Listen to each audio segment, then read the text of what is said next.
नमस्कार दोस्तों, आज हम लोग इस वीडियो में बात करेंगे काफ़ी इम्पॉर्टेंट प्लानिंग की, जो है रिटायरमेंट प्लानिंग।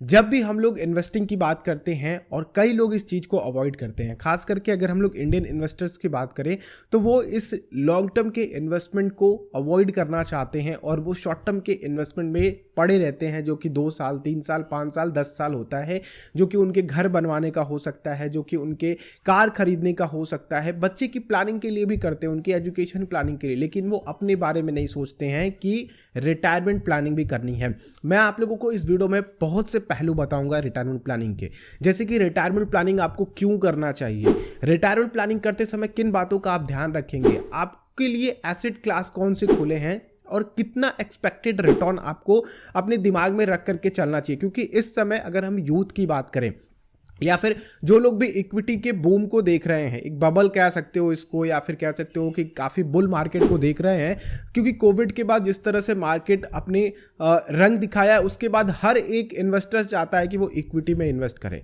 लेकिन कहीं आप इक्विटी में पैसा डाल करके अपने आप को डुबा ना लो। तो इन सारी चीज़ों की जो माइंड साइकोलॉजी होती है, वो क्या सोच करके आपको करना है, इस वीडियो में आपको पता चल पाएगा। दोस्तों, वीडियो को शुरू करने से पहले मैं आप लोगों की थोड़ी मदद कर दूं। नीचे वीडियो के डिस्क्रिप्शन में मैंने टाइमलाइन लिख रखा है कि कौन कौन से चैप्टर में क्या क्या बात करी है।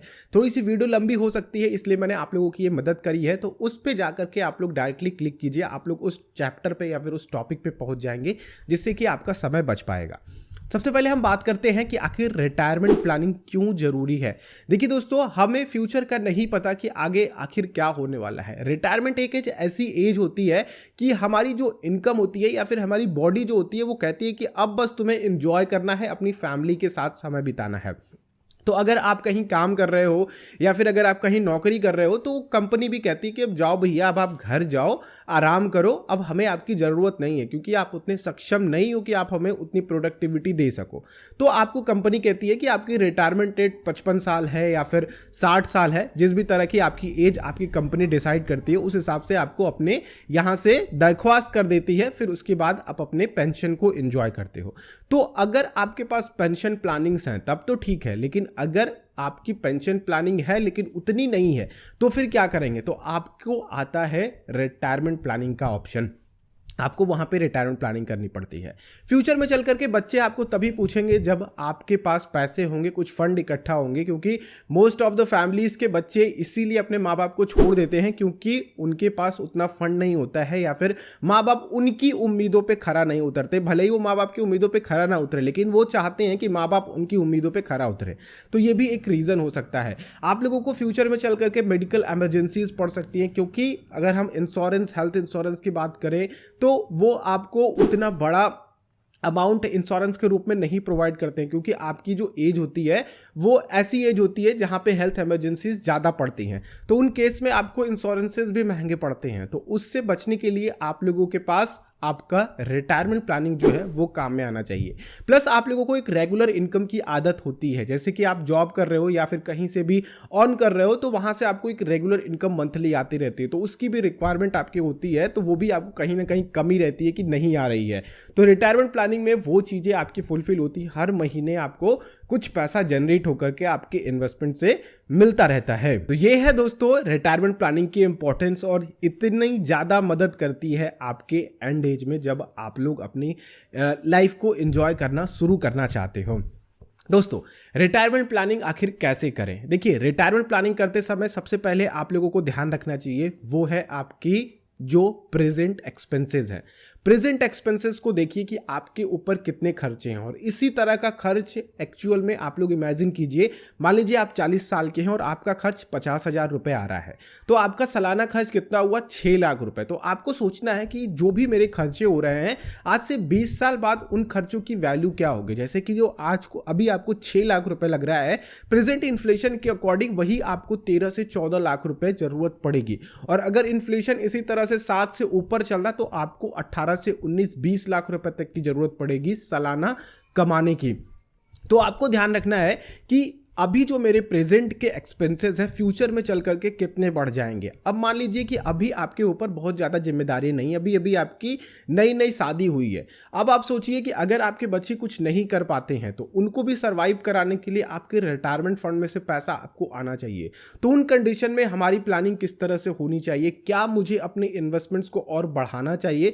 जैसे कि मान लीजिए कि अभी आप अपने बिना बच्चों के हो, आपकी वाइफ है आपके साथ, या फिर अगर आप अकेले हो, सिंगल हो, तो आपको ध्यान रखना है कि अगर 50,000 में हो जा रहा है तो मेरी वाइफ आती है तो उसके खर्चे क्या हो जाएंगे, तो आपको उसमें कम से कम 50% पैसा ऐड करना चाहिए। अगर आपके आधे खर्चे निकल जा रहे हैं तो कम से कम मैं तो कहूँगा कि 100% पैसा ऐड करना चाहिए एक्सपेंसेस में, अगर आपके ऊपर जिम्मेदारियां बढ़ रही हैं। तो अगर आप एक और इंडिविजुअल की जिम्मेदारी ले रहे हो आपकी वाइफ की, तो आपको अगर 50,000 लग रहे हैं तो आप वाइफ को मिला करके लगभग 75,000 या फिर 1 लाख रुपए के एक्सपेंसेस जोड़ो। और दोस्तों, अगर आपको लगता है कि आपके बच्चे 2 या 3 या फिर 1 होने वाले हैं तो उनमें कम से कम आप हर बच्चे के लिए 20% इनकम जोड़ते जाओ एक्सपेंसेस के, कम से कम 20%, बाकी आप 50% मैक्सिमम तक जा सकते हो, 100% जाने की जरूरत नहीं है। ठीक है, तो आप मान लीजिए कि आप 2 बच्चे रखना चाहते हो और आपकी प्रेजेंट एक्सपेंस है 50,000 रुपए, तो आप 20% कैलकुलेट करके 2 बच्चों के लिए वो आप रख सकते हो, और अपनी वाइफ का जो कि 50% या फिर 100% आप लोग अपने हिसाब से ये जोड़ कर सकते हो। तो कुल मिलाकर के दोस्तों ये आप लोगों का एक्सपेंस आ जाएगा जो आपको 20 साल के बाद जरूरत पड़ने वाला है। ठीक है, या फिर जब आप लोगों के बच्चे हो जाएंगे तब आपके एक्सपेंसेस होने लगेंगे इतने, क्योंकि देखिए दोस्तों बच्चे के बहुत सारे खर्चे होते हैं। अब उनके हिसाब से आप जोड़िए कि 20 साल बाद उनकी वैल्यू, मान लीजिए कि ओवरऑल मिला करके 1 लाख रुपए आया, तो 1 लाख की वैल्यू 20 साल बाद क्या होगी, 6% के इन्फ्लेशन पे या फिर 7% के इन्फ्लेशन पे। जैसे कि मैंने आपको 6 लाख की वैल्यू बताई जो कि आगे चल करके 13 से 14 लाख रुपए हो जाएगी प्रेजेंट इन्फ्लेशन रेट पे। तो उसी तरह से आप लोगों को 1 लाख की वैल्यू निकालनी है। ये एक प्लानिंग में आपको ध्यान रखना है कि कितने एक्सपेंसेस आप लोगों को पड़ने वाले हैं। तो दोस्तों जो सबसे पहला स्टेप होना चाहिए वो होना चाहिए कि आपके एक्सपेंसेस और इन्फ्लेशन किस तरह से आप लोगों के पैसे को कमजोर करेगा और किस तरह से आपको वो प्लानिंग करनी है। अब आपके सामने इन्वेस्टमेंट ऑप्शंस कौन से हैं। इन्वेस्टमेंट ऑप्शंस की बात करते हैं दोस्तों, तो बहुत सारे एसेट क्लास आपके सामने खुले हुए हैं। कई लोग क्रिप्टोज को मानते हैं, क्योंकि कई लोग आ रहे हैं मेरे पास जो कि खास करके 20 से 30 साल की जो एज वाले हैं ना, वो सोचते हैं कि क्रिप्टो उनके रिटायरमेंट की प्लानिंग कर सकता है या फिर कोई स्टॉक उनकी रिटायरमेंट की प्लानिंग कर सकता है। तो आप सरासर वहां पे गलत हो दोस्तों। अगर आपको रिटायरमेंट प्लानिंग करनी है ना, तो आपको काफी डिसेंट रिटर्न के साथ जाना होगा। तो ये आप इसको इस तरह से भी समझ सकते हो कि आप कितना एक्सपेक्टेड रिटर्न अपने इन्वेस्टमेंट से उम्मीद कर सकते हो कि फ्यूचर में आपको वो दे या फिर प्रेजेंट में आपको देता चले।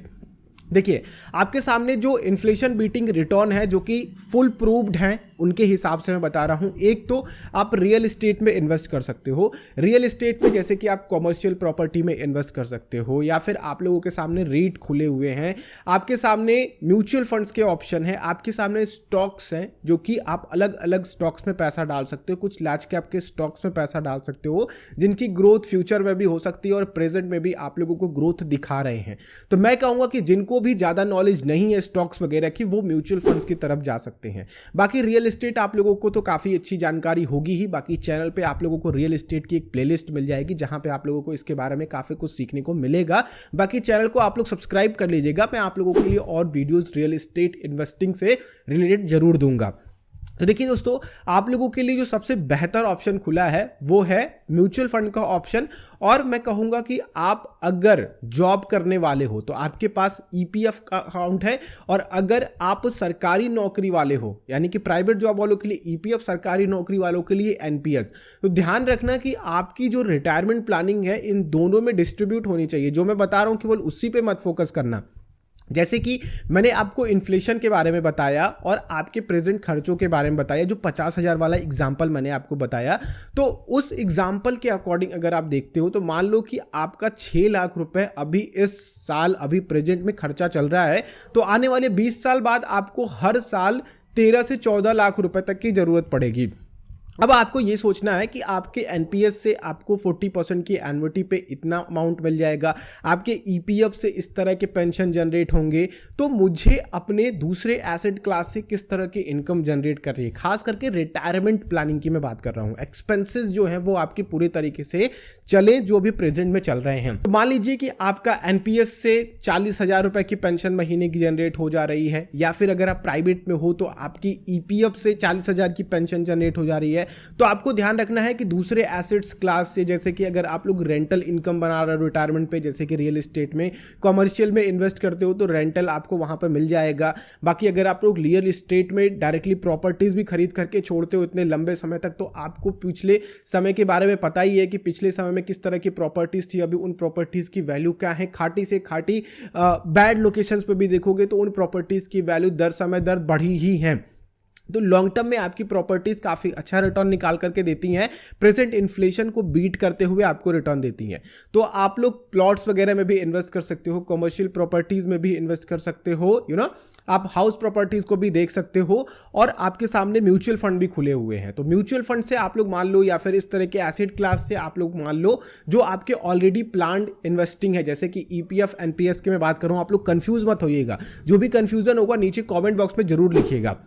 तो दोस्तों वहां से आपको सोचना है कि मुझे अगर यहां से आ जा रहा है 40,000, तो मुझे सोचना है कि 60,000 में और कहां से इकट्ठा करूं।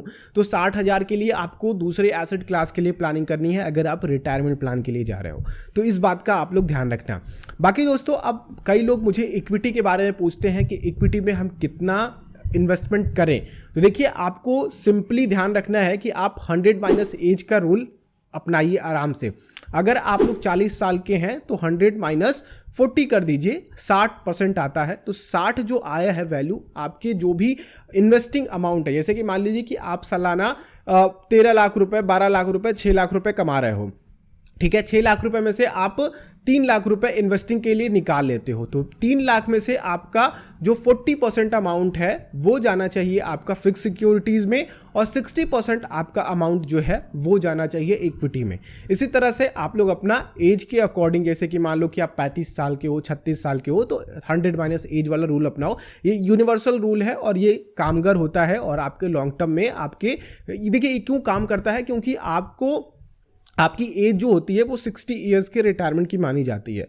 तो 100 में से माइनस करते हैं ना, तो आपके जैसे जैसे एज के पास बढ़ते जाते हैं वैसे वैसे आपकी रिस्क लेने की क्षमता कम होती जाती है, ठीक है। तो इस हिसाब से आपका 100 माइनस एज का रूल अच्छे तरीके से काम करता है, क्योंकि देखिए अगर आप लोग एक्सपेक्टेड रिटर्न की बात करते हैं, आपको 12 से 15% तक का एक्सपेक्टेड रिटर्न मान करके चलना चाहिए। इससे बहुत बड़ी उम्मीद मत लगा करके रखिए। आप लोग कोई ऐसे पैनी स्टॉक्स को मत ढूंढिए, या फिर आप लोग ऐसे इंस्ट्रूमेंट को मत ढूंढिए जो वन डे रिच वाली या फिर नाइट रिच वाली आपको स्कीम दिखे। तो इस तरह के ऑप्शन से आप लोग बचिए, ये आप लोगों को लॉन्ग टर्म में बुड़ा भी सकती है और लॉन्ग टर्म में बहुत अच्छा वेल्थ बना भी सकती है। तो रिस्क लेने की जरूरत नहीं है आपके रिटायरमेंट प्लानिंग के लिए। अगर आपको रिस्क लेना ही है तो आप अपने उन अमाउंट्स पे लो जिन पे आप रिस्क लेने के लिए निकाल सकते हो, या फिर उनके जाने से आपको बहुत ज्यादा गम नहीं होने वाला है। थोड़ा बहुत दुख तो होता ही है, लेकिन बहुत ज्यादा दुख ना हो आपके उन पैसों से, आपकी इन्वेस्टिंग, आपके जो एक्सपेंसेस है उन पे किसी तरह का फर्क ना पड़े। रिटायरमेंट प्लानिंग में सबसे बड़ा क्वेश्चन आता है कि म्यूचुअल फंड में जब SWP का ऑप्शन हम लोग चूज करते हैं, सिस्टमैटिक विड्रॉल प्लान का, तो हमें कितना करना चाहिए। देखिए उस समय आप लोगों को पोस्ट टैक्स रिटर्न का ध्यान रखना चाहिए। पोस्ट टैक्स रिटर्न क्या होता है कि जैसे मान लो कि आप अभी वेल्थ जो भी क्रिएट कर रहे हो उस पे आप लोगों को कितना टैक्सेस देना पड़ रहा है, आपकी जो भी इनकम आ रही है उस पे कितना टैक्स दे रहे हो। उसी तरीके से जब आप रिटायरमेंट करोगे तो SWP से जो इनकम आती है वो आप लोगों के कैपिटल गेन्स में गिनी जाती है। तो उन कैपिटल गेन्स को ध्यान रखना कि वो ज़्यादा से ज़्यादा 3 से 4%, या फिर बहुत अगर मैक्सिमम जाना है तो 5% से ज़्यादा के ना हो। पोस्ट टैक्स रिटर्न टैक्स वगैरह कटने के बाद आपकी डिजायर्ड अमाउंट आपके खाते में होनी चाहिए, ठीक है। टैक्सेस का ध्यान रखना, वरना लॉन्ग टर्म में टैक्सेस को अगर आप कैलकुलेट नहीं करते हो, जब विड्रॉ करोगे तो फिर आपको थोड़े से अमाउंट पे निराश हो सकते हो, और आपका जो अमाउंट होगा SWP में वो आपके समय पे जीरो हो जाने वाला है। तो आई होप आप लोगों को कुछ चीज़ें यहाँ से मिली होंगी। मैं आप लोगों को एक बार समअप कर दूं जिससे कि आप लोग इधर उधर भटक करके कहें कि वीडियो इतनी लंबी देख लिया, इन्फॉर्मेशन तो मिली लेकिन कुछ समझ नहीं आया कि मैं क्या करूँ। देखिए अगर आप लोग अपनी रिटायरमेंट प्लानिंग कर रहे हैं तो रिटायरमेंट प्लानिंग करते समय हमेशा ध्यान रखिए कि आप लोगों को अपने एक्सपेंसेस, प्रेजेंट एक्सपेंस और फ्यूचर के एक्सपेंस को ध्यान में रखना है। प्लस आप लोगों को अपने इन्फ्लेशन को ध्यान में रखना है कि इन्फ्लेशन किस तरह से बढ़ रहा है, तो उस समय कितना खर्चा हमें पड़ने वाला है। आपको अपने लिए बहुत ज़्यादा रिटर्न की उम्मीद नहीं करनी है, 20-25-30%।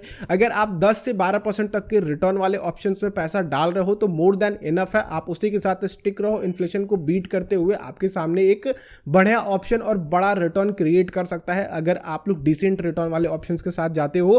प्लस मैंने आपको बताया कि अगर आप लोग SWP म्यूचुअल फंड से अपनी रिटायरमेंट प्लानिंग कर रहे हो तो आप लोगों को post tax return on investment आपको ध्यान रखना है। इसके बारे में हम लोग चैनल पर डिटेल बात करेंगे क्योंकि एक बड़ा टॉपिक है। ऑलरेडी आई थिंक वीडियो लंबी बन चुकी है, आप लोग कई लोग बोर भी हो रहे होंगे। अगर वीडियो को अभी तक देख रहे हैं अपने लिए लाइक कीजिए, क्योंकि आप लोग एक्चुअल में रिटायरमेंट प्लानिंग करना चाहते हैं, अपने फ्यूचर गोल्स को सेट करना चाहते हैं और आप अपने इन्वेस्टिंग को लेकर के सीरियस है, तो आप अपनी पीठ थपथपा सकते हैं और इस वीडियो को लाइक कर सकते हैं, दूसरों के साथ शेयर कीजिएगा। चैनल पे अगर आप लोग नए, चैनल को सब्सक्राइब करके बेल आइकन को क्लिक करेंगे तो आने वाली वीडियोस की नोटिफिकेशन आ सकेंगे। हम लोग नेक्स्ट वीडियो मिलते हैं। आप लोगों का दिन शुभ हो। जय हिंद।